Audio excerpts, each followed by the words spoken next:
Bonsoir à tous et merci de nous rejoindre dans l'info continue ce vendredi 5 septembre 2025. L'actualité nationale avec le processus électoral qui suit son cours. La Sénat déroule déjà son agenda et ça grouille déjà dans les chapelles politiques avec la désignation en fin de semaine écoulée du candidat de la mouvance en la personne du ministre actuel de l'économie et des finances. Romuald Wadani multiplie d'ailleurs les consultations avec les bureaux politiques et les responsables de ces partis soutenant les actions du régime auquel il appartient. Mais au niveau de l'opposition, c'est tout simplement silence radio sur l'identité de celui qui devra challenger dans les urnes le candidat de la mouvance. Alors, question, comment explique-t-on cette démarche de l'opposition? Doit-on parler de stratégie politique ou question de calendrier personnel? Les querelles internes et les suspicions de division seraient-elles à l'origine de ce silence radio? Bref, à quand la désignation du candidat de l'opposition? Pour en débattre, nous sommes ce soir avec Juste Akapo. Il est analyste politique. Juste Akapo, bonsoir. Bonsoir Wahab, bonsoir à nos très chers amis téléspectateurs. Bienvenue sur le plateau de l'info continue. Vous êtes en face ce soir de Mohamed Awali Akintola. Il est spécialiste en stratégie de communication politique. Mohamed Akintola, bonsoir. Bonsoir monsieur Wahab Para, bonsoir à nos téléspectateurs, bonsoir peuple béninois. Alors, je vous adresse la toute première question. Quelle lecture faites-vous, dois-je dire, de l'animation de la vie politique ou de l'actualité politique actuellement? Merci beaucoup monsieur Ali Para. Déjà que c'est plaisant que tous les acteurs, que ce soit les partis politiques, que ce soit les institutions de la République, la Sénat par ici, la Cour constitutionnelle par là, l'exécutif lui-même, que chacun soit en train de s'obliger à respecter le calendrier qui découle des lois électorales en République du Bénin. C'est déjà une réussite. Il n'y a donc déjà pas d'inquiétude à la tenue à date des prochaines consultations électorales. Voilà donc une réussite pour le Bénin. Venant sur la question des candidatures et autres, la Sénat, comme vous l'avez dit dans votre introduction liminaire, a déjà commencé à déployer son calendrier, à l'exécuter. Les parrainages pour la présidentielle sont en train d'être retirés par les parrains, donc les députés à l'Assemblée nationale, les maires au sein des collectivités locales. Et la grande nouvelle de ces derniers jours, la désignation du candidat unique, n'est-ce pas, de la majorité présidentielle. Alors, on va décliner tout cela. Je vois avec vous maintenant Juste Akapo, les choses bougent pour le compte de 2026. Comment vous voyez ça? On ne peut qu'exprimer sa satisfaction quant à cela, parce que qu'il vous souvienne qu'il y a de cela... je dirais quelques semaines en arrière, on abordait la question ici sur ce même plateau. Oui. On parlait du fait qu'il y avait un calme légendaire qui régnait. Oui. Il y avait un silence total qu'on n'avait pas observé autrefois et qui régnait sur le paysage politique. Et cela, le fait que nous soyons maintenant en train d'observer une certaine animation de la vie politique sur ce plan-là, dénote de ce que nous pourrons quand même exprimer une certaine satisfaction par rapport à cela, parce que là, cela nous permet de voir que les choses sont en train de réellement bouger et que nous le veuillions ou pas, il y aura certainement la tenue des élections présidentielles. En 2026. Alors, nous sommes de plein pied, comme vous-même vous le décrivez, dans le processus électoral. Est-ce que vous voyez les choses comme certains observateurs de la vie publique qui estiment que c'est le témoignage de la vitalité de notre démocratie? En effet, la seule différence qu'on aurait pu remarquer en faisant certaines comparaisons avec les échéances électorales antérieures en République du Bénin, c'est le retard relatif.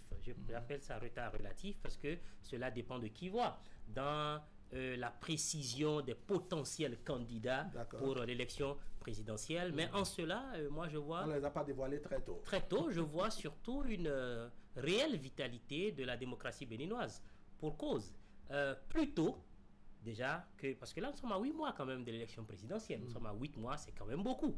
Plutôt peut-être à 1 an, à 2 ans, à 3 ans, cela nous aurait distrait des objectifs de développement. Une démocratie qui ne contribue pas au développement d'un pays n'est pas une bonne démocratie. Parce que l'objectif à la base, l'idée principale d'une démocratie, c'est de donner la possibilité au plus grand nombre de contribuer à quoi? À la construction du pays, de la nation. Donc au développement.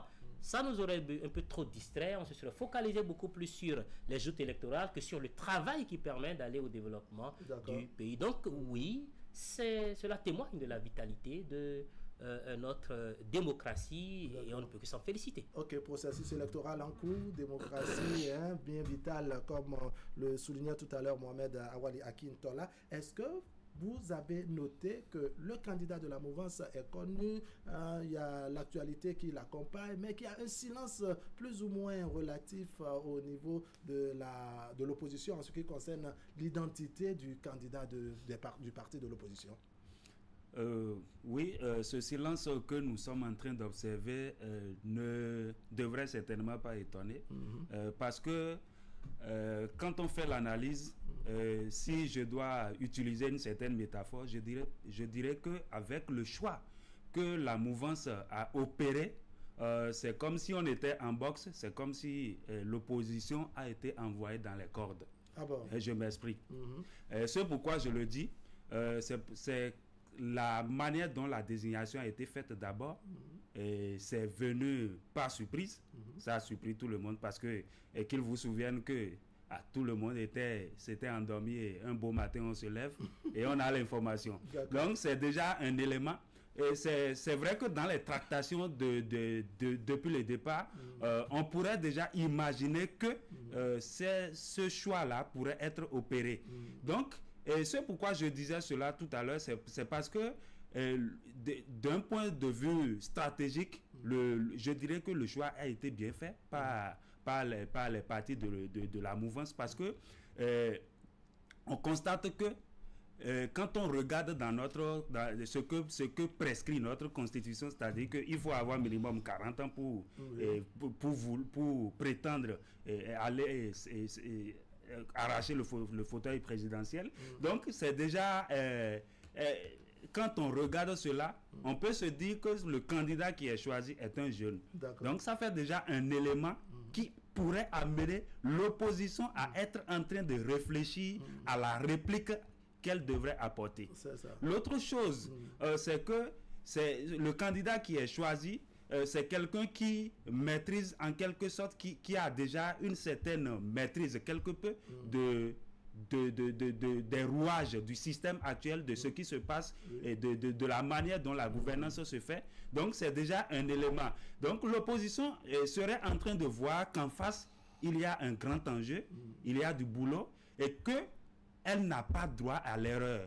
Parce que l'autre chose aussi, c'est que vous auriez certainement aussi dû remarquer que sur les réseaux sociaux, les gens ont commencé déjà par proposer des candidats aux opposants, à l'opposition. Donc, il y a tout cela qui serait en train d'amener l'opposition à observer ce silence. Comment dire, la mouvance mettre la barre un peu plus haut pour peut-être mettre en difficulté l'opposition. Est-ce cela qui justifie le fait que jusque-là, on n'a pas encore eu l'identité du candidat de l'opposition, Mohamed Akintola? Oui, c'est fort possible. C'est fort possible que ce soit le profil du candidat de la majorité présidentielle qui rend la tâche la tâche assez difficile à l'opposition. Mais je pense qu'il y a beaucoup d'autres défis auxquels l'opposition béninoise est confrontée. Lesquels, par exemple? Voilà, il y a tout au moins 4 que j'ai pu énumérer en réfléchissant à la question. Et le plus grand, le plus important face au candidat d'en face, c'est l'unité de l'opposition.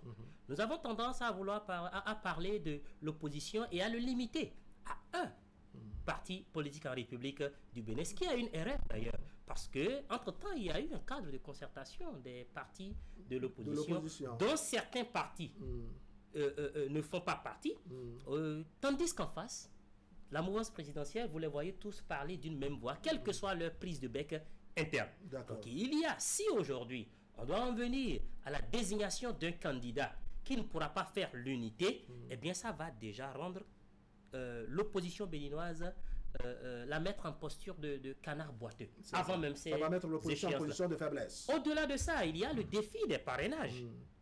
Avant même maintenant qu'on ne parle du profil du candidat challenger qui sera choisi et qu'on parle maintenant du message à prodiguer à la société. Le parrainage, le seul parti d'opposition qui de lui-même peut aller aux élections, à l'élection présidentielle, c'est le parti des démocrates qui n'a que exactement 28 parrains. Donc, l'un des députés aurait déclaré soutenir, c'est-à-dire de façon naturelle, le candidat de la... C'est un aspect sur lequel on reviendra. Même si son parrainage n'est peut-être pas remis en cause. D'accord. Et donc, il y a beaucoup de... Parce qu'il n'y a pas de parrainage de réserve. Donc, vous voyez donc, le parti LD qui aurait pu aller seul et qui aurait entre-temps pu sécuriser d'autres parrainages de réserve avec un autre parti de l'opposition qui est le parti Froscori.Bénin émergent. D'accord. Revenant à la question de l'unité et du parrainage aujourd'hui, vous voyez le parti FCBE enclencher un processus de signature. Un processus de déménagement. Voilà, d'accord. Oui, d'accord.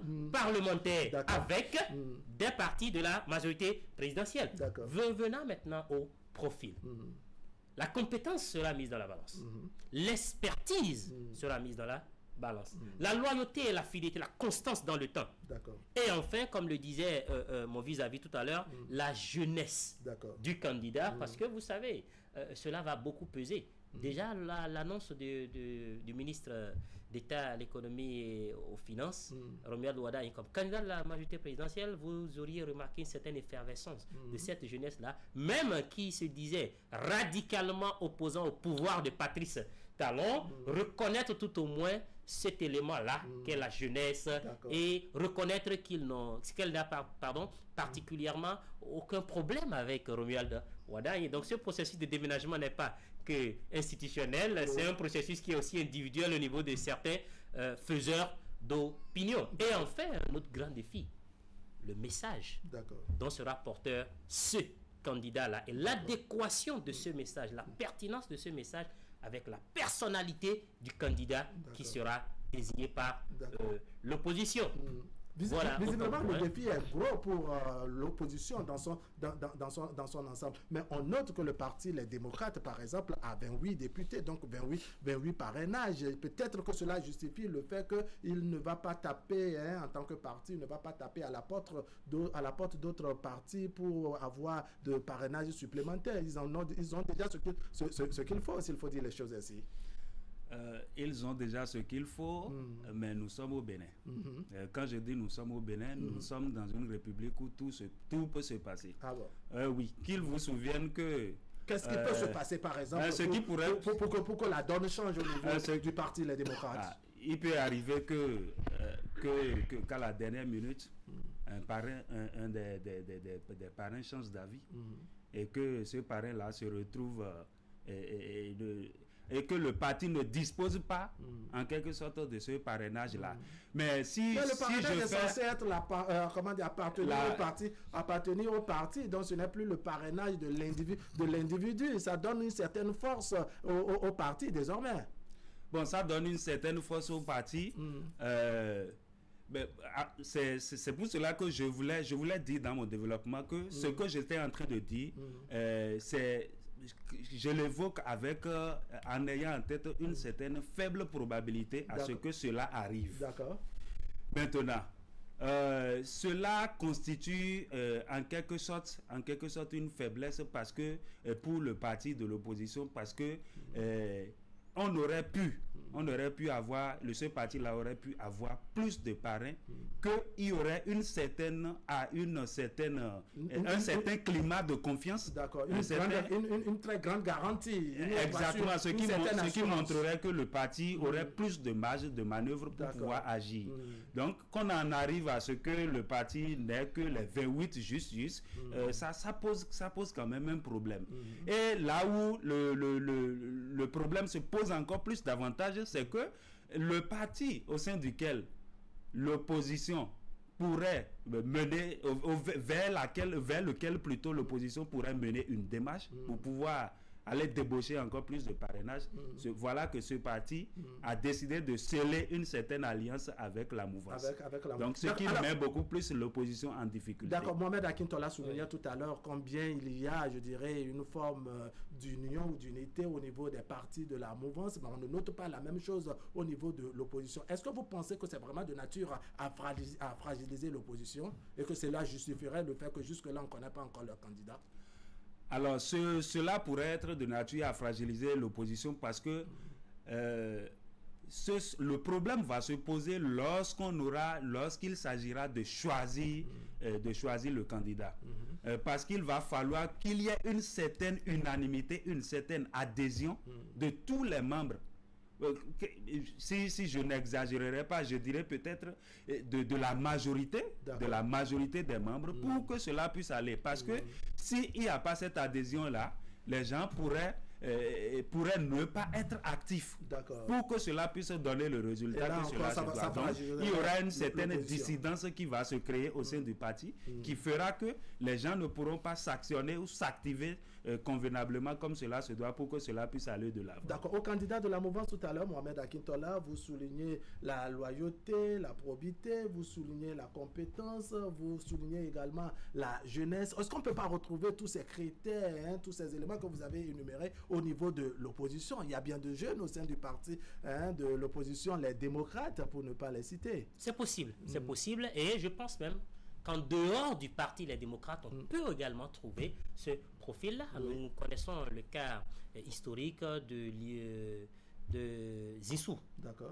pour la présidentielle de 2016 où à la base, Lionel Zinsou n'était pas membre de la coalition des forces Kori pour un Bénin émergent de l'époque, mais a été utilisé comme candidat de la mouvance présidentielle à l'époque. Donc vous voyez une certaine ouverture pour l'opposition, n'est-ce pas, aller arracher un profil à même de challenger Romuald Wardani, même s'il n'est pas du parti de l'opposition. Romuald Wardani a beau être l'as ou le joker, il peut ne pas être le seul sur la terre. Vous voyez, donc je voulais revenir rapidement sur l'intervention de mon vis-à-vis. Sur la question de l'unité. Avant cela, lorsque vous parliez du fait que le parti a force de disposer du parrainage. Oui, mais une force limitée. Une chose est claire, selon les lois électorales, c'est que le candidat détenteur d'un parrainage ne peut pas parrainer un candidat non adoubé par son parti politique. C'est pour la raison pour laquelle il y a une certaine co-signature en fait du président du parti pour dire oui. Donc cette force-là que donne le parrainage est divisée entre le candidat et le parti politique. Le parti politique a le droit de valider en disant oui, j'accepte que toi, parrain, tu parraines telle personne parce que le parti aussi l'accepte. Mais de l'autre côté, le parti n'a pas une force coercitive pour emmener le parrain à forcément parrainer le candidat qu'il est. Donc un député ou un maire peut s'abstenir de parrainer tout en étant à l'intérieur d'un parti politique. Raison pour laquelle cette menace a été perçue très tôt par le parti LD. Raison pour laquelle vous avez vu d'abord une vaste campagne médiatique où tous les députés ont été filmés en train de dire je vais remettre mon parrainage à mon parti juste pour que demain on puisse brandir ça pour leur dire vous aviez promis devant le peuple. Et lorsqu'il fallait aller prendre les parrainages, c'était un mouvement dansant. Tout ça, et aujourd'hui encore, j'ai vu une déclaration de presse, je crois, du secrétaire national de la communication qui parlait des menaces pesant sur leur parrain à coups de milliards et ainsi de suite. Donc, eux-mêmes perçoivent cette menace-là, c'est une menace qu'il ne faut pas négliger. Donc, le clivage, la désunion qui pourrait survenir serait non seulement lors du processus de désignation, mais aussi après le processus. Parce que nous ne réagissons pas tous de la même manière. N'oubliez pas qu'il y a plusieurs lobbies à l'intérieur du parti LD, il y a plusieurs courants, anciens courants politiques qui se retrouvent au sein de cette formation politique-là. Donc, déjà, lors de la désignation, c'est un gros challenge. Certains s'opposeront à ci, à ça. Et si le candidat ou le lobby le plus fort n'arrive pas vraiment à concilier les bords, à décrocher des validations sur la base des compromis, eh bien, certains accepteront que le candidat soit désigné, mais après cela, et bien sûr, pourrait montrer sa désapprobation autrement, ce qui pourrait porter un coup aux partis politiques. Donc, pour dire que ce n'est pas forcément limité à l'intérieur. Oui, il y en a. On comprend votre développement. Alors, on en vient maintenant à cet aspect, hein, Léon Basile Arrossi, n'est-ce pas, qui est membre du parti Les Démocrates. Il est même, député à l'Assemblée nationale. Il dépose certes son parrainage, mais le voilà à adresser, je dirais, une félicitation au candidat de la mouvance et déclarer le candidat de la mouvance comme étant son candidat. Voyez-vous de la cohérence dans cette façon d'agir? Moi, je n'y vois pas une certaine incohérence parce que on peut être membre d'un parti et s'exprimer librement. Cela ne pose pas problème. Oui. Et le reste se fera observer. Le reste se jugera à travers les actions que la personne pourrait poser après. Donc, déclarer n'est pas encore le problème, mais ce sera plutôt dans les actions. Si dans ces actions, on sent maintenant que les pas qu'il pose sont cohérents par rapport aux déclarations ou à la déclaration qu'il a eu à faire, on pourrait maintenant parler d'une certaine incohérence. Donc jusque-là, on n'a pas noté. On n'a pas noté cela. Donc moi, pour ma part, je ne parlerai pas d'incohérence parce que qu'il vous souvienne aussi que ce député-là de par le passé a déjà eu à poser certains actes comme ça qui ont amené les gens à s'exprimer. Pour mieux vous comprendre, c'est-à-dire si ces actions suivent, je dirais, ces propos, ces déclarations, plus tard, parlerez-vous de cohérence ou d'incohérence? En ce moment, moi, je parlerai d'incohérence. Ça veut dire qu'il n'est pas cohérent vis-à-vis du fait qu'il se soit déclaré de l'opposition. Donc, parce qu'on ne peut pas dire qu'on est de l'opposition et à un moment donné, se lever et aller soutenir un candidat de la mouvance. Donc, cela dénoterait d'une certaine incohérence. Parce que ce candidat qui plus est, un acteur majeur de la gouvernance qu'il y a eu, et cette même gouvernance qu'on a pris le temps de dénoncer tout le temps, se lever maintenant et s'allier derrière ce candidat-là, cela poserait un problème. Donc le fait qu'il a bien évidemment fait la part des choses en précisant c'est pourquoi il soutient ce candidat-là. Alors on annonce que Romuald Wadagne est le meilleur candidat alors qu'on est de l'opposition. On se demande quel qualificatif on utilisera pour son propre candidat, pour ne pas dire le candidat de son propre parti politique, Mohamed Akintola. D'accord. Je sais que la question elle est sur toutes les lèvres depuis quelques jours. Depuis quelques temps, en tout cas depuis que Arrossi a laissé échapper. Contrairement à mon vis-à-vis, même si demain le député Arrossi battait campagne pour le candidat Romuald Wadagne, moi je ne trouverai toujours pas une incohérence dans sa manière de faire. D'accord. Parce que cela dépend du référentiel dans lequel on se met. D'accord. D'accord. Allons-y. Je vais vous ramener légèrement en arrière pour dire ce qui suit. Est-ce que vous savez pourquoi la réforme du système partisan et l'exigence d'ancrage national pour les partis politiques a été aussi combattue et aussi mal vécue par les Béninois? C'est simplement parce que nous sommes dans un État où la fibre ethnique elle est beaucoup plus forte que celle nationale.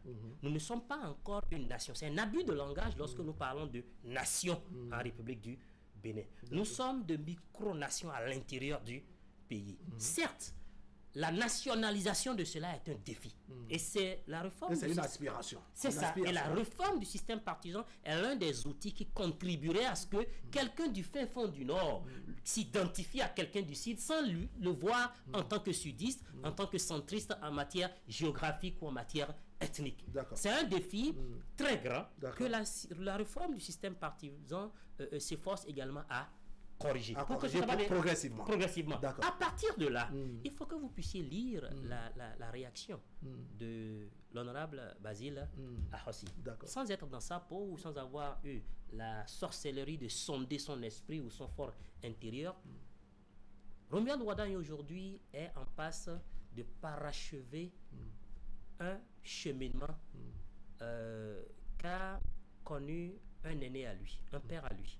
Je veux citer Bruno Amoussou, qui a gravi tous les échelons, mais n'a pas pu être président de la République, bien qu'ayant été candidat plusieurs fois. Il a été le président fondateur du plus grand parti politique en matière d'électorat. Je veux parler de l'Union progressiste Le Renouveau, aujourd'hui en République du Bénin. Quand on parle de l'électorat des députés, c'est l'UP. Alors, j'ai une nouvelle question très rapide. Permettez-moi de finir. D'accord. Oui.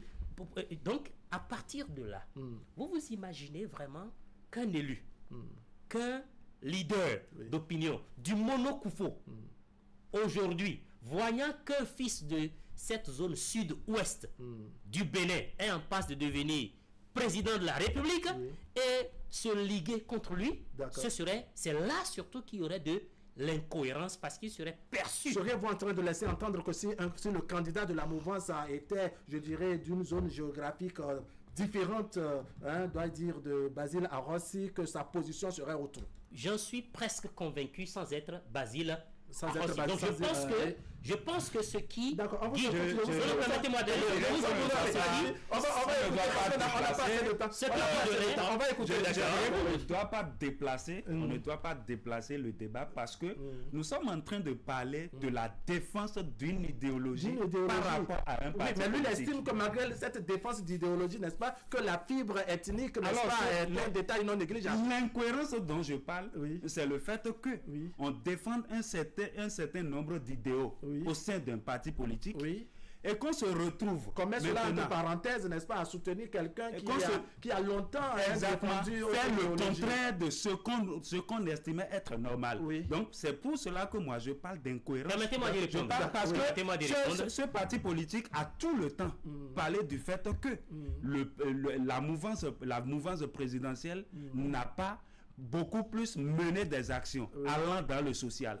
Alors celui qui est là, on sait bien que c'est quelqu'un qui va prolonger ou qui va achever le travail qui a commencé depuis 2016. Donc ne me disons pas que celui-là, qu'on se lève un jour et qu'on dise qu'on est en train de soutenir celui-là, alors qu'on a tout le temps combattu la ligne de défense ou la ligne d'action. On n'est pas cette personne-là. Il y a des questions. On ne peut parler que d'incohérence. Mohamed Akintola veut répondre. Jusqu'à aujourd'hui, nous sommes en train de faire des supputations. Mais aucun d'entre nous ne connaît encore le projet de société du candidat Romuald Wadagne. Ça, on peut le dire. Admettons que demain, le projet de société de Romuald Wadagne soit un projet de société qui soit assez proche peut-être de ce que le candidat LD aurait défendu peut-être pour les élections passées ou soit en train de défendre tout le long de ces 5 dernières années. Mais est-ce qu'il n'y aurait pas de logique si entre-temps le projet de société était déjà sorti, c'est-à-dire qu'il a consulté le projet de société, c'est à la portée de tout le monde et maintenant il vient faire cette déclaration, c'est-à-dire qu'il vient montrer qu'il se retrouve dans le projet de société du candidat de la Ça aussi c'est possible et nous verrons dans les jours à venir quels seront les arguments développés par Basile. Permettez-moi d'aller au bout de ce que je disais. Lorsque vous parlez de l'idéologie, en fait c'est un débat qu'on n'a peut-être pas le temps de mener aujourd'hui, mais je vous pose une question très banale. Il y a au moins 3 partis politiques en République du Bénin aujourd'hui qui sont de la même idéologie. Social-démocrate, le parti LD, le parti Foscori.Bénin, le parti Union progressiste pour le renouveau. Même idéologie exactement. Et pourtant différents partis politiques. Que plusieurs. Des partis politiques qui sont de part et d'autre. Je pense en réalité que la maturité en matière d'idéologie politique en République du Bénin est encore loin devant nous. Deuxième chose, je pense que les opposants d'aujourd'hui, pour la plupart, ne sont pas opposants au projet de société du président Patrice Talon. Ils ne sont pas opposants à la logique de développement. Ils sont opposants à quoi? À la personne de Patrice Talon. Aussi simple que ça, lorsque vous suivez bien leur débat. On vous aurait ah oui. Et c'est pas Patrice Talon qui est candidat. La toute dernière question, j'ai le clientant doit dire de la régie avec le temps qui est passé. À quand la désignation du candidat de l'opposition? Juste à Kakpo. Pour répondre à cette question, il va falloir que ce soit les membres du parti qui apportent des éléments concrets par rapport à cela. Parce que ce sont eux qui disposent de leur agenda. Ce sont eux qui savent réellement quand est-ce que cela va se faire. Les partis de la mouvance n'avaient pas donné une date avant de désigner leur candidat. On s'est réveillé un matin, comme vous l'avez dit. Exactement. J'avais voulu souligner une chose. Mais le fait que la déclaration de l'honorable Léon Basile Akossi pourrait être aussi de la pure stratégie politique. C'est bien possible. Pourquoi pas? Il peut avoir fait cette déclaration-là pour que les mouvanciers croient peut-être que il peut avoir cette dissidence-là au sein du parti et se disent, ah voilà, bon, le parti n'est pas si uni, donc c'est bien possible. De la mouvance, je pense que Basile Arrossi est trop âgé et trop sage pour se laisser utiliser. Non, je ne parle pas d'utilisation. Mais bon, je ne parle pas d'utilisation. À quand la désignation du candidat? Je pense qu'au-delà de tout ce que nous aurions voulu de la part des partis politiques et des acteurs politiques, il y a quand même un délai légal, qui nous lie tous. Qui ne peut pas traverser. Et personne n'est pressé de découvrir leur candidat, qu'ils prennent tout le temps, qu'ils fassent toutes leurs analyses. Le plus important est qu'ils proposent au peuple béninois une alternative qui pourrait lui permettre peut-être de s'identifier et que le match puisse être assez intéressant, mais ils n'auront pas plus d'1 mois et demi encore aujourd'hui pour le faire. Merci beaucoup. Juste à Capo, merci beaucoup pour votre disponibilité. Mesdames, Messieurs, ce serait tout pour aujourd'hui. Merci de nous avoir suivi. L'information continue sur Canal 3 Bénin. Vous avez la rediffusion tout à l'heure à 23h et lundi autour de 10h30. On va se donner rendez-vous demain matin. Demain matin, nous sommes samedi dans le miroir de la société pour évoquer un pan de notre vivre ensemble, un sujet donc de société. Il s'agit donc de l'histoire d'un jeune homme, pour ne pas dire d'un homme marié qui a déjà 2 enfants dans 2 unions différentes, mais qui pour une nouvelle femme a décidé d'abandonner aussi bien ses propres parents, ses enfants et ses femmes pour s'acoquiner donc à cette nouvelle conquête. On verra de quoi cela retourne demain à 10h. On attend vos participations, vos contributions à ces échanges qui demain 10h en direct sur Canal 3 Bénin. Allez, portez-vous bien.